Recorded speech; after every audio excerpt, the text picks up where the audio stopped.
Okay, so what I'm looking to do is trying to do something a little bit different, because I'm aware that some of you have employees, some of you don't have employees. So I thought I'd do a little bit of that's trying to reach to everybody.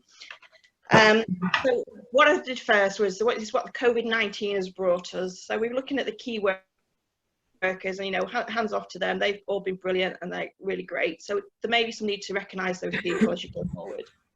Looking at furloughed employees, but more particularly the non-furloughed employees. So you need to consider how you're dealing with those people, because they're all thinking, why am I not sat at home and how was I selected? The social distancing I would refer to as physical distancing, simply because it is a physical distancing rather than it's a social distance. You can still be social but be 2 meters apart. Home working. So most of us, I would assume, are working from home, and we've already discussed about managing remote teams.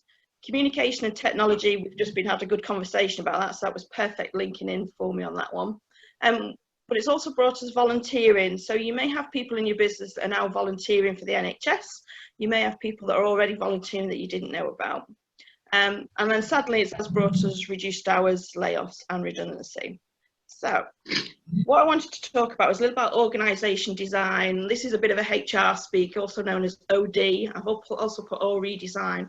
But a lot of you are actually already doing this because you're now looking at how your company works and making decisions about how to organise the work and the people, if you've got people employed, to best achieve the goals, aims and objectives.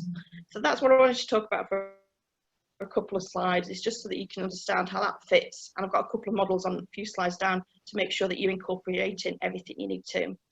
So with organisation design, it helps you focus on the future.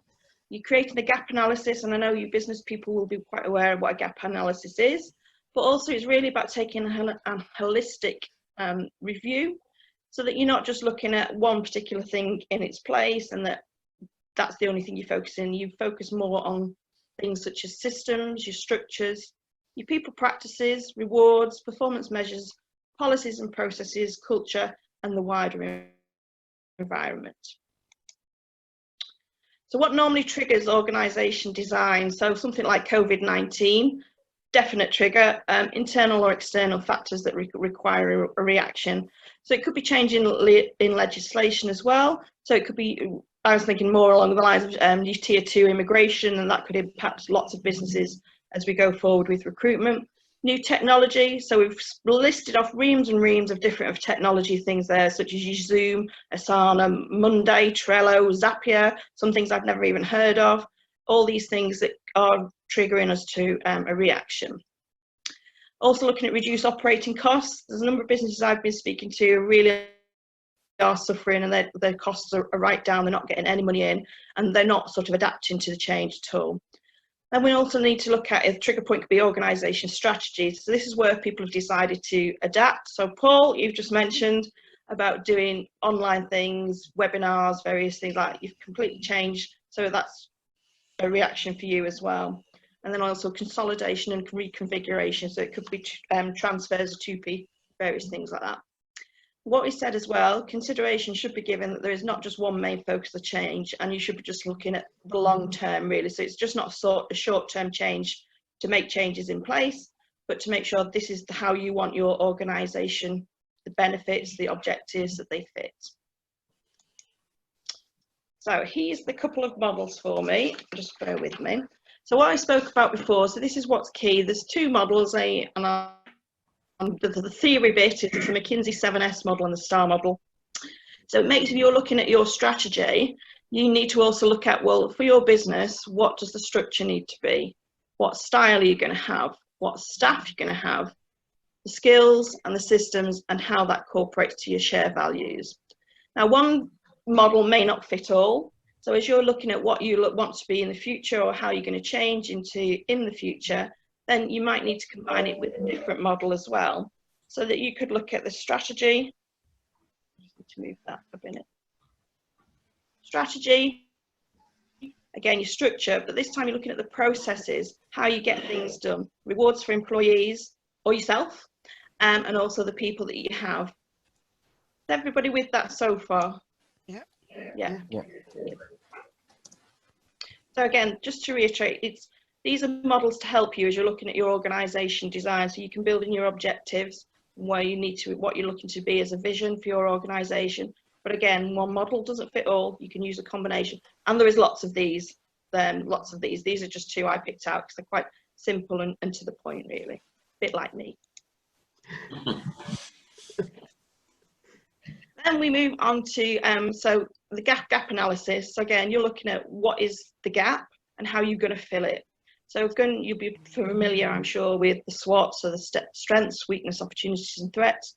The PESTLE, so lots of things going on at the moment. So again, you can just scribble it down on a piece of paper. You could probably use one of these big fancy charts for it, and put some things down in place that you can make sure you're future-proof in your business. Looking at objective metrics, or you could be creating a targeted operating model. It's also known as a TOM, and this is something that your local authorities do. So they would have a targeted operating model with budgets and how much it's going to cost and various things, and what people business with structures and everything in. But also your organisational data. So again, those from a people side is looking at your absence figures, retention figures, your planned growth in terms of recruitment, and various things you need to do. But the whole focus for this is what should be achieved is you focus on the end result to connect back to the organisation vision, goals and strategy. And that would then lead you on to organisation development, which is this next phase of it. Okay. Are there any questions on that bit so far?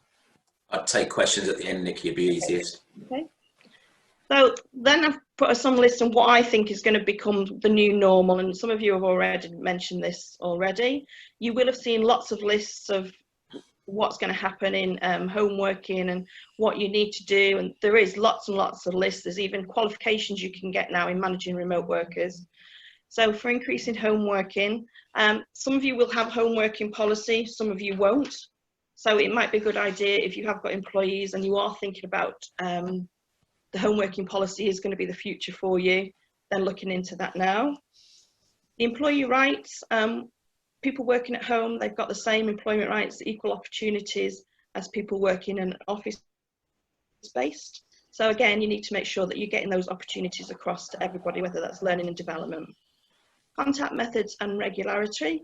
So you need to agree how you're going to speak to your people, when you're going to speak to them, how often you're going to do it, so that it's not, it's because some people will deal with things in different ways.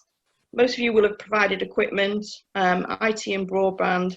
Broadband people will be using their own broadband. So again, you need to agree who's going to cover the cost for that and how they report IT facilities. You might go to one of our IT people on our networks here for your support. Health and safety. Bob's not on the Zoom today, but it would have been quite interesting if he was.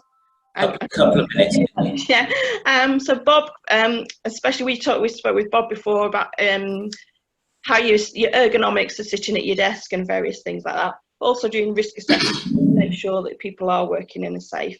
And I've also added one I found quite interesting, clarify the insurance. So is your property insured when it's at people's homes?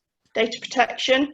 So I know I've been doing some stuff and I'm thinking, oh, I've not got a shredder, it's had to go in the fire.